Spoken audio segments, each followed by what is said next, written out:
एक बार की बात है कि बंगिरी के घने जंगल में एक उन्मत्त हाथी ने भारी उत्पात मचा रखा था। वह अपनी ताकत के नशे में चूर होने के कारण किसी को कुछ नहीं समझता था। बंगिरी में ही एक पेड़ पर एक चिड़िया व चिड़े का छोटा सा सुखी संसार था। चिड़िया अंडों पर बैठी नन्हे नन्हे प्यारे बच्चों के निकलने के सुनहरे सपने देखती रहती। एक दिन क्रूर हाथी गरजता चिंघाड़ता पैरों को तोड़ता मरोड़ता उसी ओर आया। देखते ही देखते उसने चिड़िया के घोंसला वाला पेड़ भी तोड़ डाला।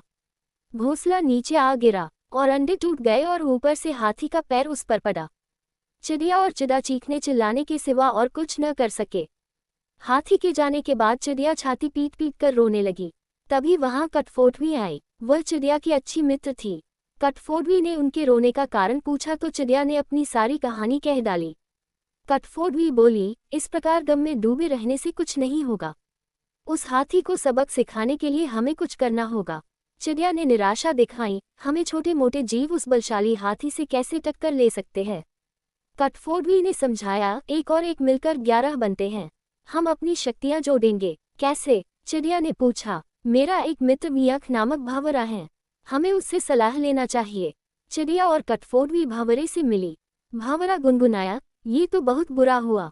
मेरा एक मेरठ मित्र है, आओ उससे सहायता मांगे। अब तीनों उस सरोवर के किनारे पहुंचे जहां वह मेढक रहता था। भावरे ने सारी समस्या बताई। मेढक भर्राए स्वर में बोला, आप लोग धैर्य से जरा यही मेरी प्रतीक्षा करें, मैं गहरे पानी में बैठकर सोचता हूँ। ऐसा कहकर मेढक जल में कूद गया। आधे घंटे बाद वह पानी से बाहर आया तो उसकी आंखें चमक रही थी। वह बोला, दोस्तों, उस हत्यारे हाथी को नष्ट करने की मेरे दिमाग में एक बड़ी अच्छी योजना आई है। उसमें सभी का योगदान होगा। मेढक ने जैसे ही अपनी योजना बताई, सब खुशी से उछल पड़े। योजना सचमुच ही अद्भुत थी। मेढक ने दोबारा बारी बारी सबको अपना अपना रोल समझाया।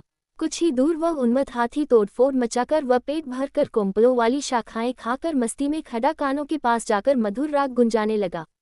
राग सुनकर हाथी मस्त होकर आंखें बंद करके झूमने लगा। तभी कठफोड़वी ने अपना काम कर दिखाया। वह आए और अपनी सुई जैसी नुकीली चोंच से उसने तेजी से हाथी की दोनों आंखें बींध डाली। हाथी की आंखें फूट गईं। वह तड़पता हुआ अंधा होकर इधर उधर भागने लगा। जैसे जैसे समय बीतता जा रहा था, हाथी का क्रोध बढ़ता जा रहा था। आंखों से नजर न आने के कारण ठोकरों और टक्करों से शरीर जख्मी होता जा रहा था। जख्म उसे और चिल्लाने पर मजबूर कर रहे थे।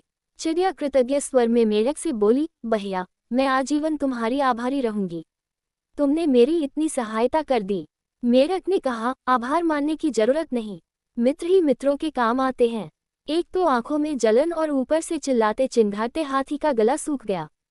उसे तेज प्यास लगने लगी। अब उसे एक ही चीज की तलाश थी, पानी। मेढक ने अपने बहुत से बंधु बांधवों को इकट्ठा किया और उन्हें ले जाकर दूर बहुत बड़े गड्ढे के किनारे बैठकर टर्राने के लिए कहा। सारे मेढक टर्राने लगे। मेघ की टर्राहट सुनकर हाथी के कान खड़े हो गए। वह ये जानता था कि मेढक जल स्रोत के निकट ही वास करते हैं। वह उसी दिशा में चल पड़ा। टर्राहट और तेज होती जा रही थी। प्यासा हाथी और तेज भागने लगा। जैसे ही हाथी गड्ढे के निकट पहुंचा, मेढकों ने पूरा जोर लगाकर टर्राना शुरू किया। हाथी आगे बढ़ा और विशाल पत्थर की तरह गड्ढे में गिर पड़ा। जहां सके प्राण पखेरु उड़ते देर न लगे। इस प्रकार उस अहंकार में डूबे हाथी का अंत हुआ। सीख 1, एकता में बल है। 2, अहंकारी का देर या सबेर अंत होता ही है।